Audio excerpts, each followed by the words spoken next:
धानकटा सरिबा पर भी थमु नाही हाथीपलंकर आतंक। हाथीपल खाद्य लोभरे होउछथि गाँ मुहां। एते बड़ हाथीपल को गाँ निकटरे देखि लोके आतंकित होई पड़छथि। एभଳି एक दृश्य देखिବାକୁ मिलिछि खोर्धा बनखंड रणपुर रेंज अंतर्गत नाकीठणा निकटरे। नाकीठणा जंगलରୁ खाद्य लोभरे बाहरी आछथि 14 टिकिया हाथीपल। रणपुर चांदपुर रास्तार नाकीठणा बीट हाउस निकटरे 14 टिकिया हाथीपल डेरा पकाइछथि। खाद्य लोभरे होइछथि गाँ मुहां। रास्ता पार होगा पे अपेक्षा करछथि हाथीपल।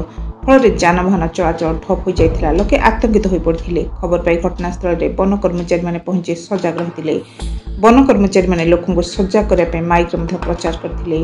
एपटे शह शह लोक रास्ता पर भिड़ जमाई हाथीपल को घोड़ाइवा नाकेदम होता वन विभाग। निराकपुर बालुंगी रोड मोबाइल टीवी।